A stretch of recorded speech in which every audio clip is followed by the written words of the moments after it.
अपने बच्चों को, आने वाली नस्लों को ये सामने ये रहे कि अपने कौम में से एक शिक्षण मंत्री होके गुजरे।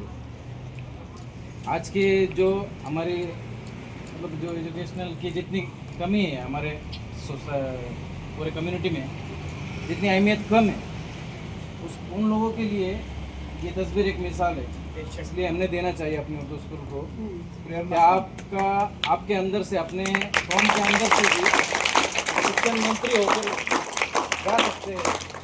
हमने तालीम के लिए, तालीम में कधी कमी न समजू। आणि जसं पण आता सरांनी उल्लेख केला, ते एक स्वातंत्र्य सैनिक पण होते आणि अहमदनगरच्या किल्ल्यामध्ये 3 दिवस त्यांना इंग्रजांनी अटक केलेली होती आणि ते जे ती किताब लिहिली त्यांनी तिथं त्या पिरियडमध्ये, त्या पुस्तकात एक असा उल्लेख नमूद आहे त्यांचा की ते खिडकी बाहेरून एक कबर बघत होते आणि त्यावेळेस कोलकातामध्ये त्यांच्या अहिल्याचा, त्यांच्या पत्नीचा मृत्यू झालेला असताना जेलरने त्यांना एक सवलत म्हणून असं एक हे दिली होती का तुम्ही तुमच्या अंत्यविधीसाठी, तुमच्या मौतीसाठी, त्या पत्नीच्या मौतीसाठी जाऊ शकता, तेवढी आम्ही तुम्हाला सवलत देऊ शकतो. परंतु ते म्हणले नाही, मी देशासाठी, देशाच्या भवितव्यासाठी आज तिथून इथं अहमदनगरच्या तो किल्ला आज पण गवा आहे, त्या किल्ल्यामध्ये मी कैद आहे आणि मी जर माझ्या प्रपंचासाठी हे सगळं सोडून, देश सोडून जर मी तिथं जाईल तर मग येणारी पिढी मला काय हे करेल. मी त्या खिडकीतून ही जी कबर बघत आहे ती मी असं मला महसूस करत आहे मी तर ती माझ्या पत्नीची कबर आहे. मी इथूनच तिचं ते आहे ते नकार दिला जाण्यासाठी.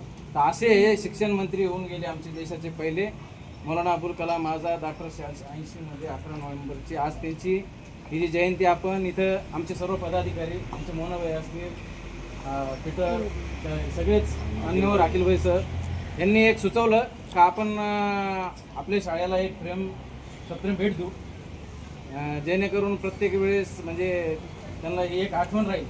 आज असं वाटलं होतं सकाळी का कोणाच तरी कॉल येईल सरांचा, आपल्या शाळेत पण आपण जयंती साजरी करणार आहोत, परंतु तसं काही झालं नाही. मी सरांना कॉल केला, सर म्हटले मला 4 वाजता आम्ही करणार आहोत, पण आमच्या पदाधिकाऱ्यांनी सुचवलं का आपण आपल्यातर्फे जाऊ.